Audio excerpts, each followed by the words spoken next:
Hi guys, Tyrson here from Tyrson Gaming, and have you ever seen an arcade machine? 9,000 games, bespoke artwork and a wine fridge. Yeah, I got a bit carried away with this build, but I absolutely love it. There are a few issues which I'll go through during the video. It was made for me, I didn't make it myself, but let's take a closer look.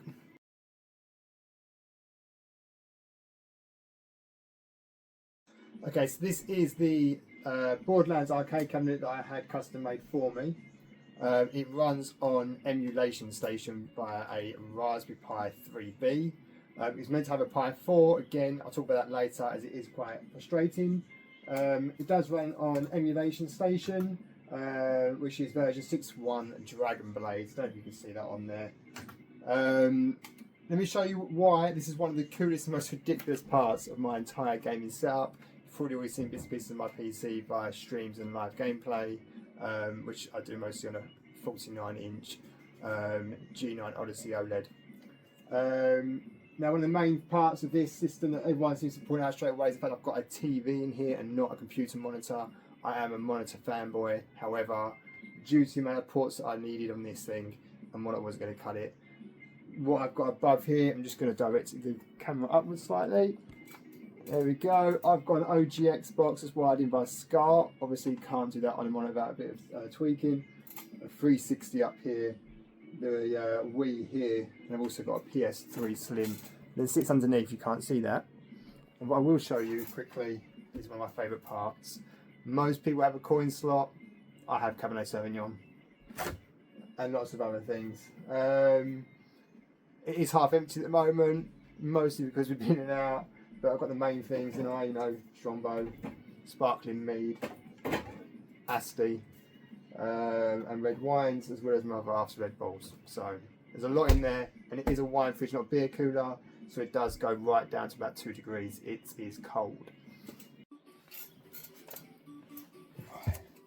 So I thought I'd do a little bit more about the fridge area here. As you can probably see outside, I've got underglow. You might just about be able to see if I tip this. All done by the sand machine, which I turned right down, which is why it's not running at its best. So, as I say, it is a full-size wine fridge. You can't see the buttons up here, but there are touch panels here. And you might be able to see there, but it's flashing a little bit where it's telling me what temperature I have it at. So if we open it up, the light inside doesn't go on unless I press one of these buttons on the outside, but to save power I keep that off. It is dead quiet as well. I cannot hear this fridge. It has its own separate power source, so if anything happens to the cabinet, the fridge ain't going to have any issues, and vice versa. So it's 2 power cables, one for the fridge and one for the cabinet, which is as requested. We've got this big picture of Creek here. They did ask if I wanted to have an image here or just a fridge door, how I wanted it cut, and I just said no, hide the entire fridge. I want it to be like a little secret thing here. I've got a booklet somewhere telling me which buttons are where and how to press them anyway, so but it's not been changed in a very, very long time anyway. It works exactly the way I want it to. So let's bring you back up. So right, let's talk about the design first. Why I went for Borderlands. So I needed something that was family friendly. I do have 2 children, and I say family friendly, I've chosen Borderlands, doesn't really make sense, does it? They do play Borderlands, and Mrs. loves Borderlands as well. I originally wanted it to be all One Piece, as in the anime. As some of you may know, I'm quite a large One Piece fan. I've got Luffy, Buggy, I've got lots of One Piece tattoos, One Piece figures, posters, so on and so forth. So originally it was designed to be One Piece. The people that made the vinyl wrap for it designed me all One Piece stuff. Couldn't find one I really liked, and my other half wasn't too happy to have a One Piece arcade in her living room. It takes up a lot of space. It's 32-inch, so it's most of the corner of the room, and I have to make sure she's happy as well, otherwise I wouldn't be able to have it. So being all Borderlands fans, we thought it was going to be the best thing to have in our living room would be the Borderlands theme, so that's what we've done here.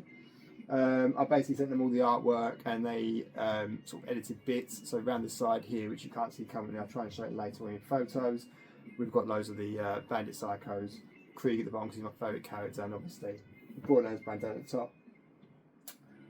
So say it's running on Batocera Pi 3B, running on emulation station version 6.1. I'm not entirely sure the capacity of the SD card in the back, I've got to be honest. I didn't pay too much attention because I was only shipped that initially to get the arcade to me quicker, because at the time, it was just before COVID, you couldn't get Pi 4 anywhere. It was out of stock completely. So they sent me the Pi 3 beam, promised me a fully loaded Pi 4 and an area to easily access and swap it out the back. Now I've had a look at the back when it arrived, I've had a look since. There's no way that 3B is coming out without me taking apart one of the whole panels, which would have avoided the warranty. That doesn't really matter anymore. The company that made it's gone out of business. I'm not going to say their name on here. And I've actually jumped past the loading screen which has their details on it. You might see when I load games up, I might cut that out. Only because I wasn't very happy with them and they're out of business now. But that's going to be a conversation for later on. So the screen itself is 32 inch, obviously making the cabinet a little bit bigger. It's only a 2-player arcade.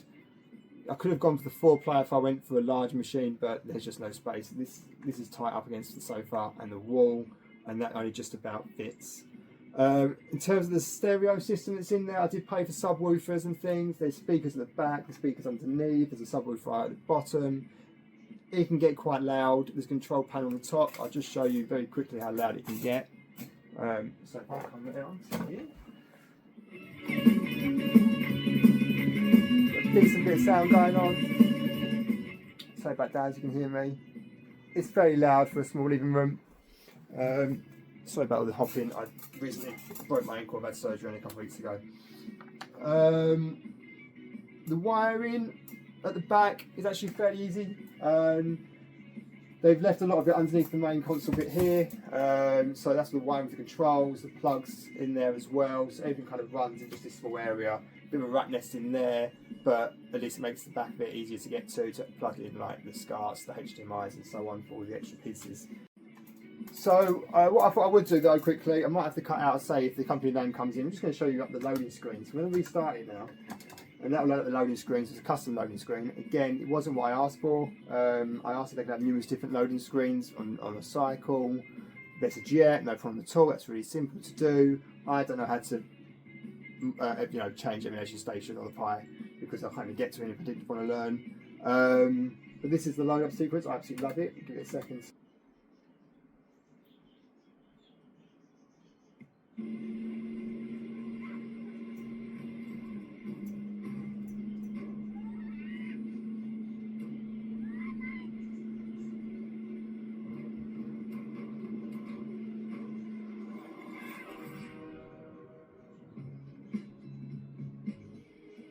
So that's my load up sequence. It's got the Borderlands 1. It's meant to cycle from the beginning of Borderlands 1, 2 and 3, a pre-sequel. Tiny Tina's didn't exist then, so we couldn't have done that one, but it was meant to be fairly simple for me to add things to it as well. Again, doesn't happen.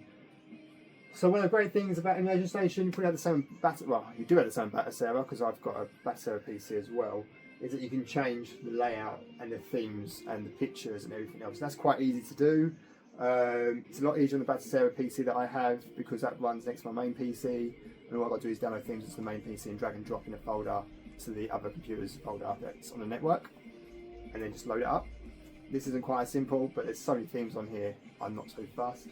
I love the side wheel that you can probably see. I'm going to bring this a little bit closer because it's more about the machine than it is about me.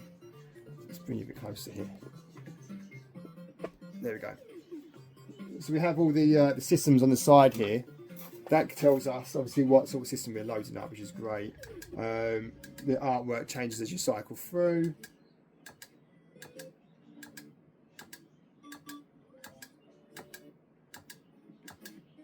And when you change the themes, the artwork changes as well.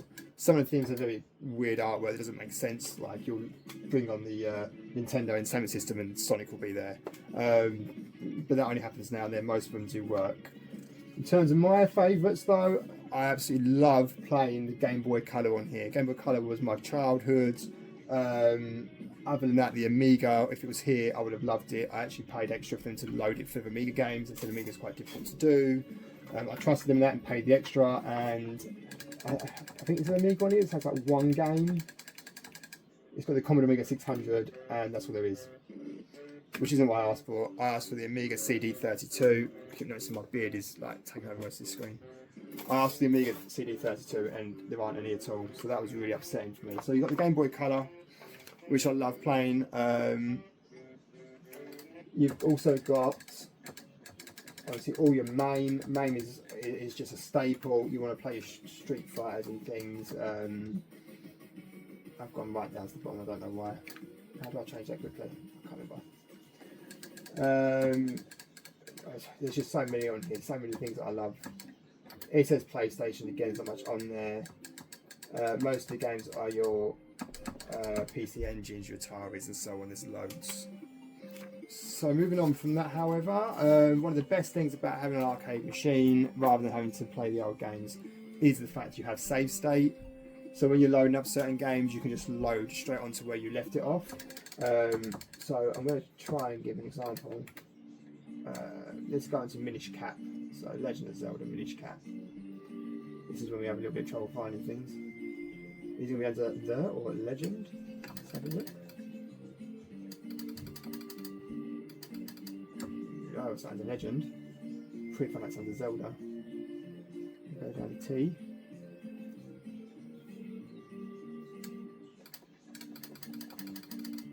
There we go, Legend of Zelda Minish Cap. It's in my little marker, if you can set it next to it, showing that I play it quite a lot. So if we load that up, it will do one or two things. It will load me at the very beginning, or it will load me exactly when I last played. There we go. Auto loading from save state, it loads me straight from the last time I played this game. I haven't loaded this up in a wee while, even though it is one of my favourite Zelda game.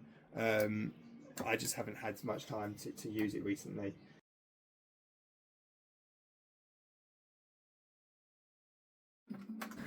So here we are playing the first Streets of Rage. We've got my eldest boy here playing it with me. He goes by Sinden Games.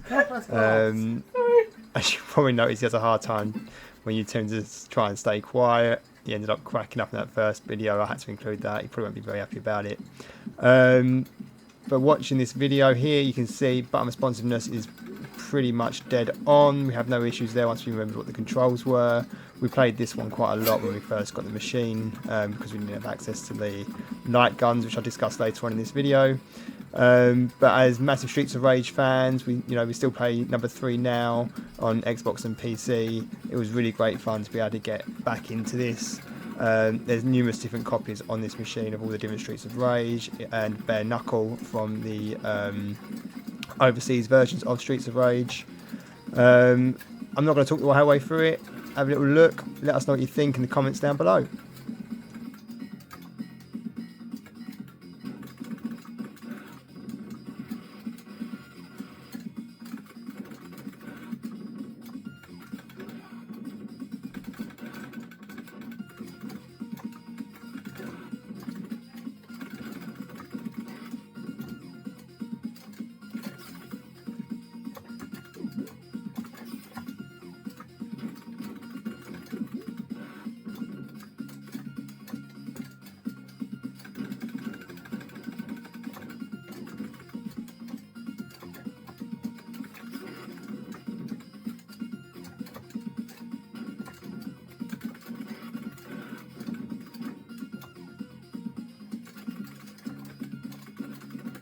Changing games now to Aladdin. I think I was playing this on the SNES.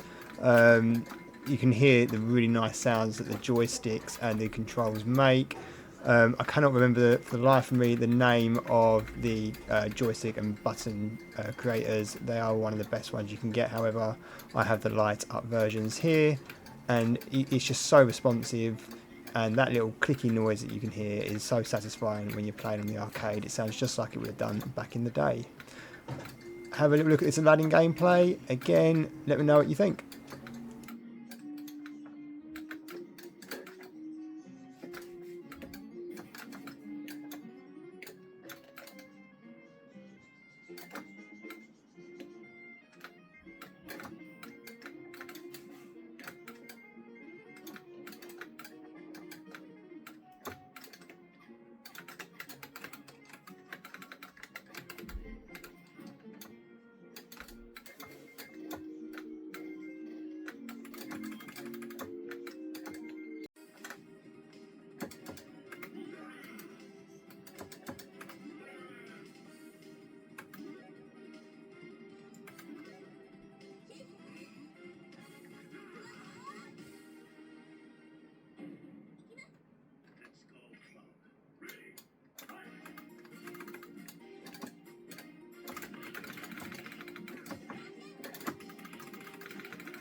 Now, one of the best parts of the machine is probably the maintenance. It is just so easy to look after. I'm a clean freak. I clean everything all the time, dusting and so on, but this is just so easy to clean, as you can probably imagine. There's hardly any nooks and crevices, anything to worry about. It's also on wheels, so it just glides out if I need to get behind it for anything, if I want to get underneath it to do any mopping and so on. Got to keep it dust free under there because the PS3 is under there as well. PS3 is very rarely used, and if it's going to be used for a long period, my son loves it. It comes out for airflow, but it lives underneath anyway. So in terms of updates, it can update wirelessly. I haven't connected it to the internet. I don't really see any point in doing updates on it, if I'm being all honest with you. It works the way I want it to work, or as best as it can, because it's not the Pi 4. But you know, that doesn't really cause me any real issues. Thankfully, mapping and the controls, mapping the buttons is super easy on Emulation Station. You just load up one of the menus. You can go into controller settings, your sound settings, your network settings, your advanced settings, everything is just so easy on there. All your system settings, oh, what, 27 gig card, I know now. All really easy to update, easy to change, easy to deal with. That's one of the best parts of the Emulation Station.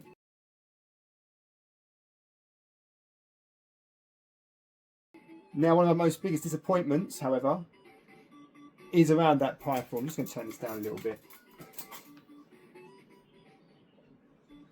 Is around the Pi 4, which is what I paid for. Because not only did I pay for the Pi 4, but I did that because I bought the Sinden Light Guns to go with it. They were the guns that were recommended by the company. I purchased it through them. They charged me something like £100 extra just to buy it through them. I didn't know that at the time. Didn't do my shopping around. I was just so excited to get everything. So I decided, yeah, that sounds like a good deal. 350 quid for 2 guns with recoil. What I received was 2 guns with no recoil. I can't remember. I did raise this with Sinden. I did. I remember raising with Sinden. They said, your order came through this company. They didn't ask for recoil, despite that I paid for it. So I queried it with them. They said they'd get back to me. Company's out of business. It wasn't just me either. Apparently, it's happened to quite a few people.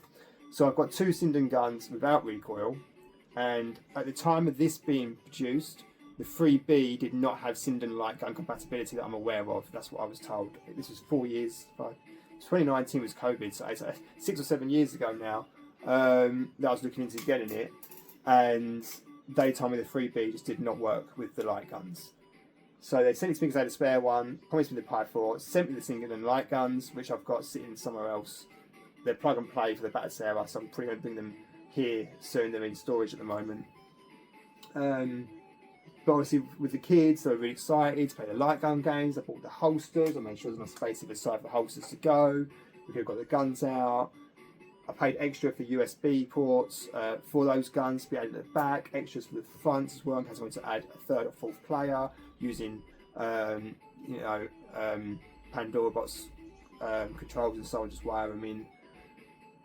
But yeah, none of that happened. I didn't get the icons I wanted. I don't have the Pi 4. I don't know how to update the Pi 3B enough to put light gun games on there. And I don't know if I can even get to those USB ports that they do have at the back. I think there's one spare one, which I'd have to put an extension into. But getting to it is so difficult. The panel they've given me is like this big, and the Pi 3B is like over here. So it's just, it's not great, in all honesty, what they've done in regards to the light guns. And so the builder's gone out of business. They left a lot of people very upset. And the amount of money I paid extra for those things, it must have added up to about £500 in total for all the extra bits I asked for that I didn't receive. So the cabinet itself was a lot of money. And now I know a lot more. I'm less naive. I know where to buy cabinets from. I know full well I can get a cabinet that's maybe not a 32-inch screen, but a cabinet that's seriously similar for probably half the price of what I actually paid for this one. So I would say, anyone, if you're looking at buying an arcade cabinet, make sure the company is highly reputable. One thing I didn't do, I looked online, looked at a few reviews. There were some poor ones. I took a gamble. So definitely take a look at your companies you're buying from. If you leave a comment down below, I can tell if you're in the UK, I can give you some names of some really fantastic arcade machine makers. I'm not going to say names on YouTube, but not out loud anyway, but I will comment them down below and leave links to Facebook pages and so on if anyone wants to know. So What I would say is as well, if you're looking at getting an arcade, don't jump into it like me. I absolutely love retro gaming, but I hardly get time to play. I've got a full PC set up, those AAA games. I'm on that a lot more than I am on the arcade machine. And after spending this much money, you can imagine I should be playing this more than I actually am.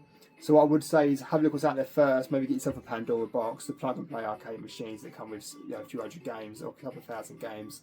I think there's like Pandora 11X or something out now. I'm a little bit out of place with it, but I would say that that's probably your better plans to go ahead. Make sure you're playing that and then look at getting yourself the arcade machines if you really want to.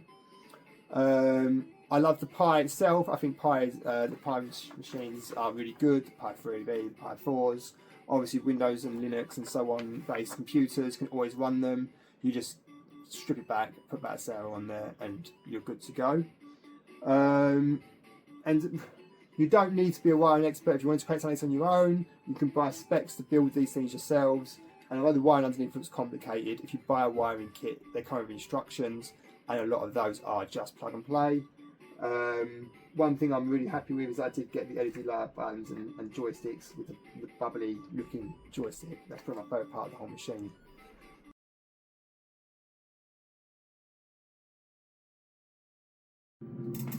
Along with the built-in arcade machine games as well, as I showed you earlier, I've got the original Xbox up there which has been modded.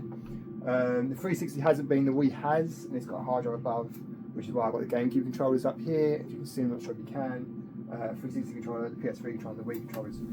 Right now though, I'm on the original Xbox, so that all wires in. Because the Xbox is up there, I don't want the cables coming down. The cables go around the back with an extension. And basically, so there's so many games up here that I could show off. So I'm just going to pick one that a lot of people do know, and that's going to be Jade Empire. So if I just find that under J. Oh, Jet Set Radio. Such a game. Anyway, Jade Empire. So I get my loading screen pop up, and that's it. The game is already loading up. It's actually a lot faster than you have a disc. Obviously, you still have loading screens and so on, but even those loading screens you do have are a lot faster on here than they would be if you were to load it up via a disc.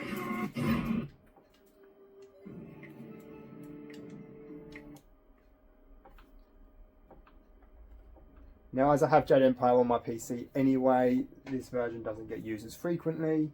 I'm much more likely to obviously play on the PC. But just to give you an idea of how well this Xbox runs on this machine, obviously I've got basic TV here anyway, so it's going to run as well as it would do on a TV. Not sure where I am on this game to be honest, but yeah, there's no issues in terms of functionality. The input on the controller is spot on, even though it's running off of the hard drive. I'm not entirely sure if it's hard drive either. I think it's a few terabytes though. And I actually purchased this from eBay. It was a pre-made one. I haven't put any games on there myself. And to go back, I just click a series of buttons on the controller, and it'll actually put me straight back to the game loading screen where I can play and choose more games. I've got all the favourites: 007, Nightfire. You saw Jet Set Radio on Jade Empire. I've got what's on here? I really enjoy. All the Mortal Kombat. I've got the Simpsons Hit and Run. I don't know if you guys ever played some of those original RPGs. I'm trying to think of the name of it now. Jax, or no, not Jax. Jackson. Jackson Dax, really. It's going to annoy me what it's called now.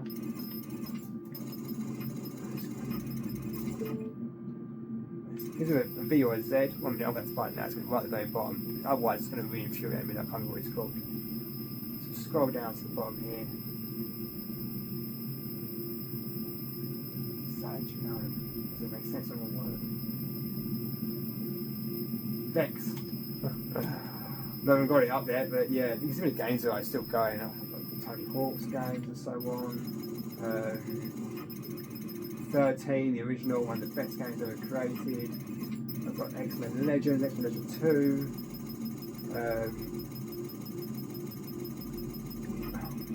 Wax and Whiplash are both brilliant games. Vex, no, they're not Vex. Vex is one of my favourite games. It's got the Van Helsing games. I mean, all the original Spider-Mans, all the original Tony Hawk's, Star Wars, Splinter Cell. you name it, it's probably on here, and I can just load it straight up. It can still play DVDs, so I can watch DVDs on here as well, and it does have some emulators on here as well, like Ninja Massive and Coin Ops, but obviously don't need those because I've got it all built into the machine anyway. On the Wii, I don't really have any Wii games on there. I've got a lot of Wii discs, but I do have a lot of the old GameCube games. My two favourite GameCube games being Beautiful Joe and Legend of Zelda. Which one? Wind Waker, which I've got on both the GameCube and the Wii, because obviously the Wii had the HD version. But it's not that much better than the original, really.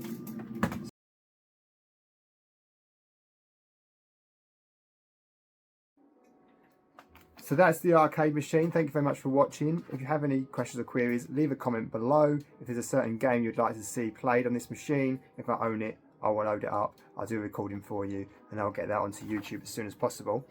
Just thought I wanted to put a few little best parts in, things I've already discussed that I really wanted to bring up again. So having the wine fridge, amazing. Most companies offer things like beer coolers and so on. They're just not as good. Yes, you can get coin slots in them if you're doing it commercially. If it's for your home, what's the point? Just get a coin button. It's a lot easier. You can just keep clicking that. It also means if your kids are playing, my boy's 7, he wouldn't want to keep putting coins in there. Mostly because he'll be coming to me for the coins and I ain't got them. So having that button just means you can push it 100 times if you want to play 100 games, 100 lives, depending on what the game is. So wine fridge, great. Coin buttons, great. I love the light up joysticks, and I personally think a monitor works just fine with these older games. So a TV screen, not a monitor. The monitor's always going to look better. As I said earlier, I'm a monitor fanboy. However, for these sort of games, it's probably not going to make enough difference for it to matter. So the screen is fine. Having those ports in the back so I can have all these extra consoles, excellent as well. I love playing on the original Xbox. So for more videos, like, subscribe, hit that bell button. If it's inspired you in any way to get your own arcade machine, I'd love to hear about it. Even if it's just a Pandora box. But for now, I'm Tyrson from Tyrson Gaming, and until then, stay sharp, stay sacred, and game on.